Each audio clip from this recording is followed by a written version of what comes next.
여러분 안녕하세요.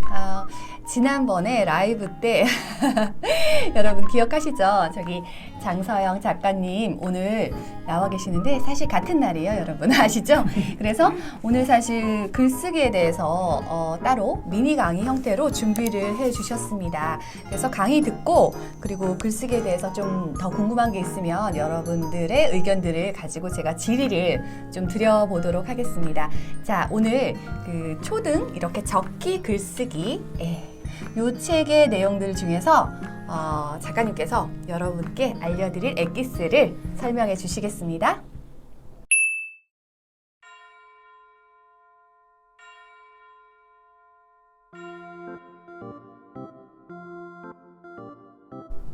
아이들의 성장을 돕는 적기 글쓰기에 관한 이야기를 들려드리도록 하겠습니다. 글쓰기가 필요한 시대가 되었어요. 학생들에게는 공부나 성적의 바탕이 되기도 하고, 근데 글쓰기가 가지고 있는 기본적인 매력이라는 게 있잖아요. 자기 마음을 정화시키는 효과도 있고, 나를 소개할 수도 있고, 그 다음에 상대를 공감시키거나 공감하게 하거나 나의 의견을 받아들이게 하는데도 아주 효과적인 방법이 글쓰기잖아요. 또 우리가 이렇게 만나서 아이들의 글쓰기 지도 방법에 대해서 고민하고 이야기를 나누는 것도 글쓰기가 중요하기 때문에 우리 아이들에게는 글쓰기를 어떻게 지도하면 될까라는 고민에서 시작된 게 아닐까 그런 생각이 듭니다. 근데 이제 글쓰기는 사고력을 길러준다는 말 많이 들어보셨죠? 근데 글쓰기의 가장 중요한 매력은 생각하는 힘을 길러주는 거예요. 생각하는 힘이라고 하는 것은 문제 해결 능력과 직결이 되는데요. 문제 해결 능력이라는 걸 가만히 생각해 보시면 어떠한 문제를 시험 문제를 푸는 이런 것에서 그치는 것이 아니라 세상을 살아가면서 수만 가지의 문제들에 직면하게 되죠. 근데 그런 것들을 부모가 일일이 따라다니면서 해결해 줄 수는 없어요. 그래서 아주 소소한 일에서부터 아주 인생을 좌우할 만한 그렇게 커다란 문제들도 많이 겪게 되는데, 이러한 문제들을 해결해 나갈 때 문제 해결력이 좀 낮으면 좀 어려움이 있겠죠. 그래서 인생을 살아가는데 문제 해결력을 키워줄 수 있는 방법 중에 가장 효과적인 방법이 글쓰기 능력을 길러주는 게 아닌가 그런 생각이 듭니다. 그럼 저는 글쓰기는 이런 생각이 또 들어요. 글쓰기는 우리가 할 때 어떻게 하나? 한번 생각을 해보세요. 생각한 것을 생각하면서 쓰는 게 글쓰기예요. 다시 말하면 생각한 것이라고 하는 것은 어떤 내용으로 쓸까 하는 글감이죠. 글감을 생각해서 어떻게 쓰지? 어떤 순서로 쓰지? 무슨 낱말로 시작하지? 그게 다 생각이에요. 그래서 글쓰기는 생각하는 능력을 길러줄 수밖에 없는 게 뭐냐면 생각한 것을 생각하면서 쓰는 행위이기 때문에 생각하는 힘을 길러주게 되는 거죠. 그래서 글쓰기를 우리 아이들에게 지도할 때 그럼 아이들이 좀 더 쉽게 좀 편안하게 접근할 수 있는 것, 그거 이제 우리가 고민해 봐야 되는 거잖아요.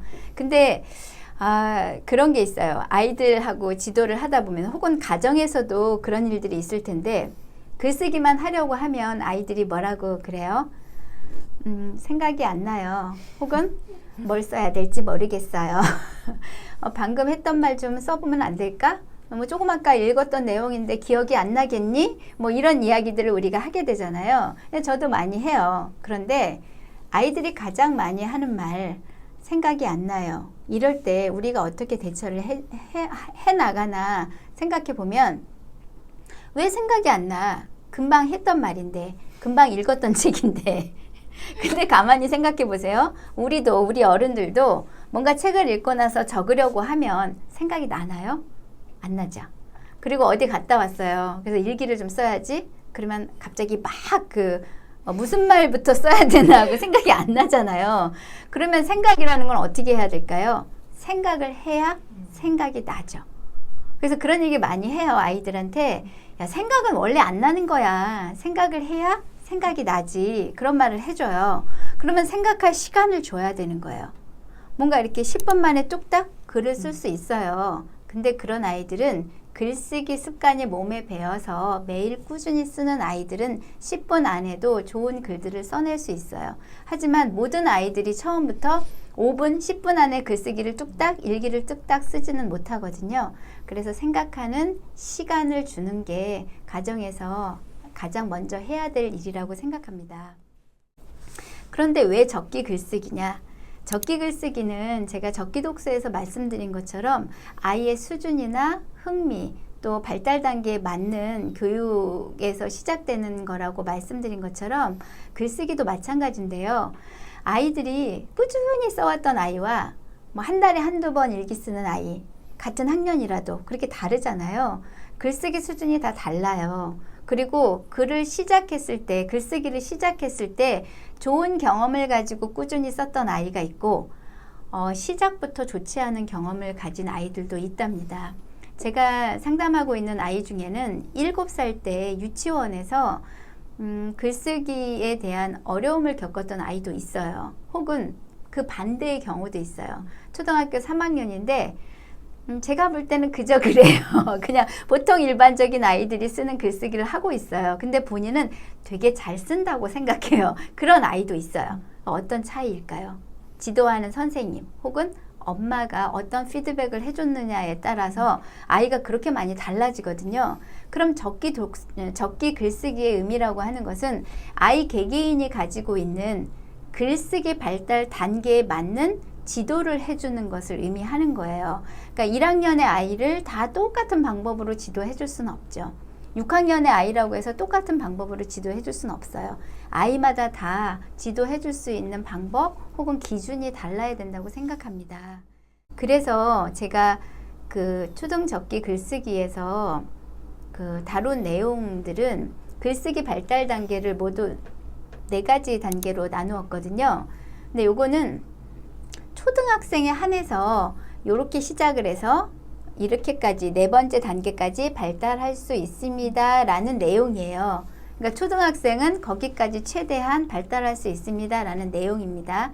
그리고 또 하나 중점적으로 실어둔 것은 다른 아이들의 글을 많이 올려놓으려고 노력을 했어요. 그 이유는 아이들은요, 부모의 기준에서 봤을 때 생각보다 글쓰기를 잘하지 못해요. 왜냐하면 말하기는 어때요? 한 2살 전후 무렵부터 말하기를 시작하잖아요. 그래서 여러 가지 시행착오를 거쳐서 지금 초등학교 1, 2학년 혹은 5, 6학년 아이가 그 정도의 말하기 실력을 갖게 된 거예요. 그런데 글쓰기는 언제부터 하죠? 한 7살에서 8살 그 무렵부터 시작을 해요. 일반적으로. 아이마다 차이는 있겠지만 그러면 초등학교 1학년 혹은 2학년 아이라고 생각했을 때 글쓰기 경력이 얼마나 되는 거예요? 말하기 경력은 한 6년, 7년이 되겠지만 글쓰기 경력은 1년이 안 된 아이들이 많잖아요. 그래서 부모들이 생각할 때 말을 저렇게 잘하는데 글쓰기는 왜 못하는 거야? 라고 생각하게 돼요. 그리고 본인이 쓰는 거 생각하고 과거의 나의 어린 시절은 잘 기억이 안 나는 거죠. 어떻게 글을 써왔는지. 그래서 자꾸 눈높이가 높아지는 거예요. 왜 문장을 이렇게 썼지? 왜 그 일기를 한 바닥을 썼는데 다시 읽어보니까 처음부터 끝까지 문장이 하나인 거예요.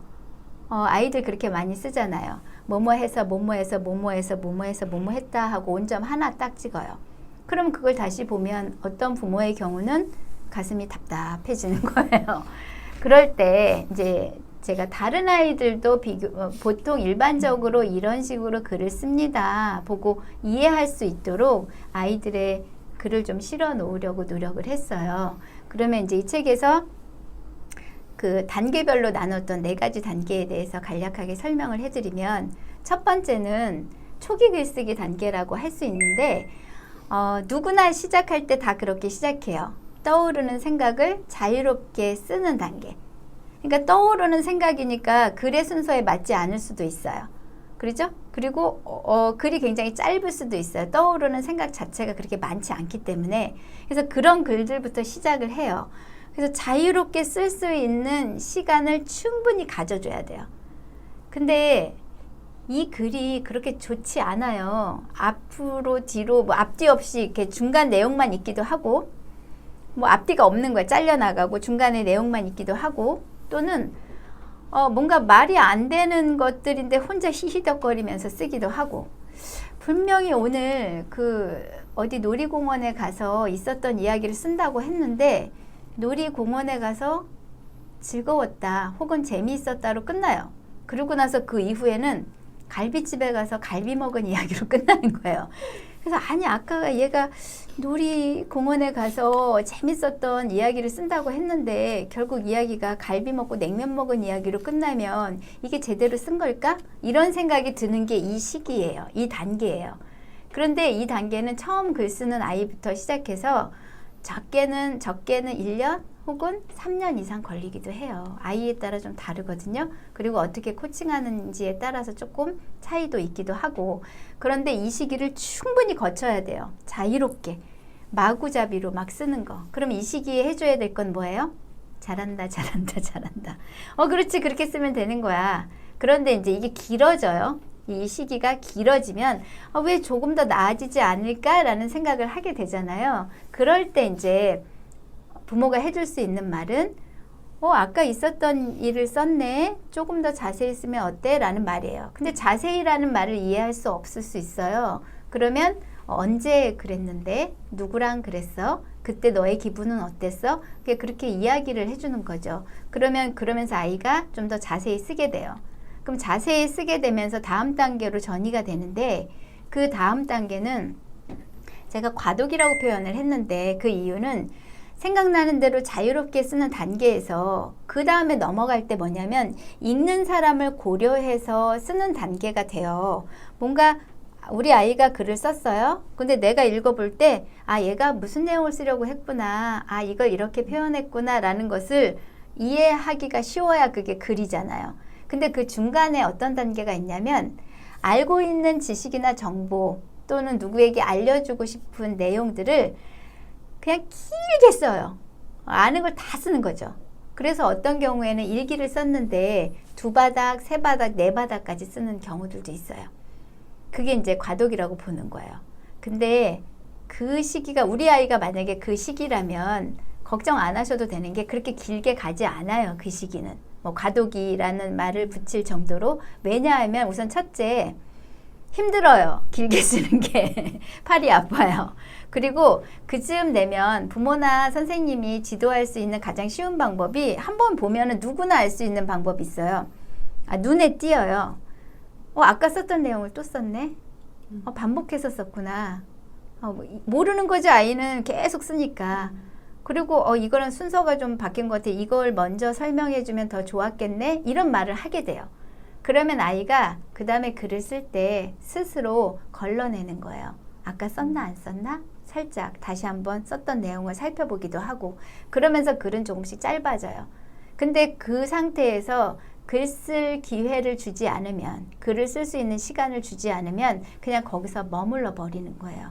그럼 그 다음 단계로 넘어가게 하기 위해서는 아이 지도를 할 때 좀 다소 보기 싫은 거, 좀 이렇게 잘 못 쓴 내용, 뭔가 말이 안 되는 거, 문장이 어색한 거, 맞춤법 띄어쓰기가 안 되는 것들은 좀 건들지 않았으면 좋겠어요. 그 단계까지는.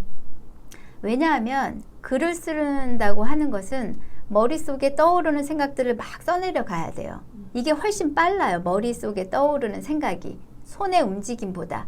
그러다 보니 글씨를 막 쓰게 돼요. 이렇게 빨리 떠오르니까, 많은 것이 떠오르니까 이걸 쓰려다 보면 그 손이 빨라지는 거죠. 근데 손이 빨라지기도 하고 또 맞춤법이나 띄어쓰기를 생각할 만한 겨를이 없어요. 그러면 우리가 예쁘고 정갈하게 맞춤법에 맞춰서 쓴 글이 훨씬 나은 글일까? 내용이 풍성한 글이 나은 글일까? 그걸 생각하시면 돼요. 그래서 이 단계까지는 기본적인 그러한 내용들은 맞춤법, 띄어쓰기, 문장 구조 이런 것들은 좀 지도를 안 하셔도 된다. 그런 생각이 들고요. 그 다음 단계는 이제 아이가 좀 코칭을 받게 되면 읽는 사람을 고려해서 쓰는 글이 돼요. 그래서 제가 소통 단계라고 했는데 소통할 수 있는 거죠.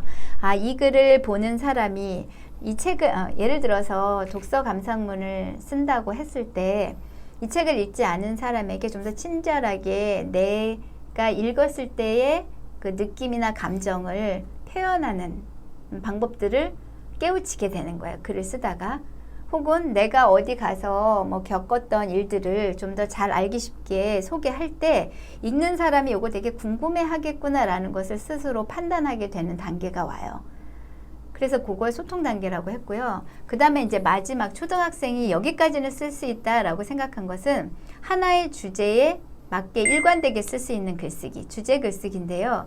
이 정도의 경지에 올랐다라고 한다면 이제 이 아이는 글쓰기의 매력을 알고 있는 거예요.